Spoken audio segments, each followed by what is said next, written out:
पिछले दिनों मेरी जो वीडियो इन्होंने आउट ऑफ कॉन्टेक्स्ट काटी वो तो मैं क्रिश्चियंस की फेवर में बात कर रहा था कि देखो इस्लाम में टॉलरेंस कि तुम हमारे पैगंबर को नहीं मानते फिर भी अल्लाह ताला ने इजाजत दी है कि क्रिश्चियन की औरतों के साथ निकाह हो सकता है। टॉपिक ये था, टॉपिक ये नहीं था कि ये गालियां दे रहे हैं हमारे पैगंबर को।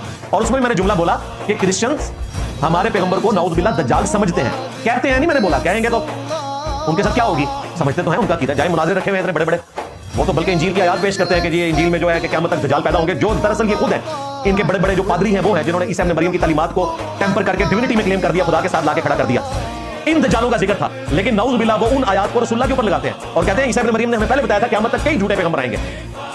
तो ये ना समझे कि सिर्फ वो मसीह दज्जाल झूठे मसीह जो काना होगा उसको दज्जाल समझते हैं, नहीं, वो नबी इस्लाम के बारे में भी ये कीदा है और मुनाज़रा में उन्होंने बोला हुआ है, किताबों में लिखा हुआ है बकायदा। ये बातें करने का मकसद कोई किसी को चढ़ाना नहीं है।